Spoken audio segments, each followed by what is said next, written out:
नमस्कार मित्रांनो, मुरंबा या मालिकेत येत्या 18 ऑगस्टला असं दाखवलं आहे की 15 ऑगस्ट निमित्त काही रनिंगच्या स्पर्धा ठेवलेल्या असतात स्कूलमध्ये आणि तेव्हा प्रत्येकाने आपल्या मुलांसोबत पालकांनी पण ह्यामध्ये पार्टिसिपेट करायचं असतं. तेव्हा आरोही पण तिथे आलेले असते, तसेच सगळेच जण आलेले असतात.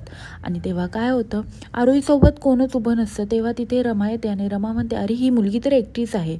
आणि ती विचार करत असते. तेव्हा इकडे त्याच्या वडिलांनाच म्हणजे अक्षयला ट्रॅफिकमुळे यायला खूप उशीर झालेला असतो, कारण की खूप ट्रॅफिक अडलेलं असतं. तेव्हा अक्षय म्हणतो, अरे घ्या ना साईडला, मला जायचं आहे माझ्या मुलीसोबत रनिंगच्या स्पर्धेत भाग घ्यायला.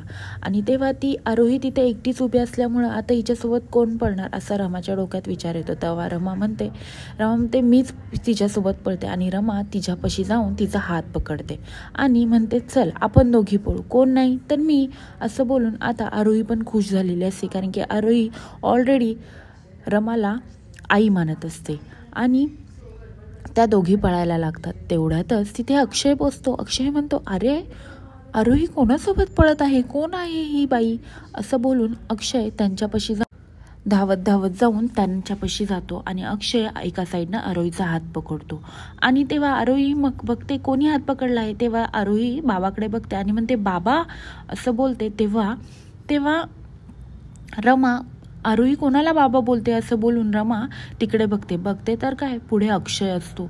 रमा एकदमच म्हणजे शॉक होऊन जाते की ही जी कोण मुलगी आहे, जी मला आई म्हणत होती, ती दुसरी तिसरी कोण नसून माझीच मुलगी आहे, हे रमाला आता क्लिक होत झालेलं असतं.